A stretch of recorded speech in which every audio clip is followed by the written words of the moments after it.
In this module, we will dive into the fundamentals of Git and how it can track and record changes made to files within a repository. Imagine that you've just started with an empty repository. In Git, whenever you add or update your code, such as adding a data processing script, or add training scripts and configurations, Git ensures a comprehensive record of your project's complete history. This enables you to easily review and access previous versions of your work, providing a valuable reference for future collaboration or troubleshooting. Let's look at the following example. This is Anne. She is ML engineer.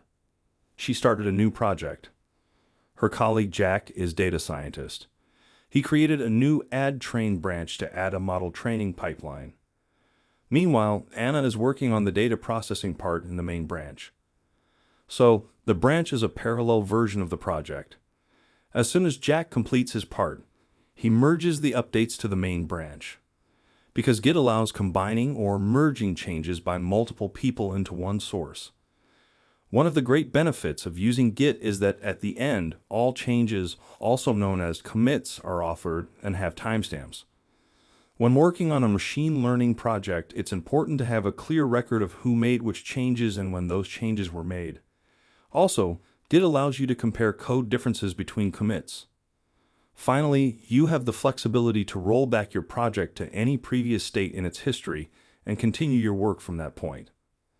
Another important point is that Git organizes ML and AI dev processes by providing versioning for code and ML experiment configurations. It fosters improved team collaboration by enabling multiple contributors to work on the project simultaneously. In addition, Git provides a solid foundation for creating AI systems that are reliable and ethical.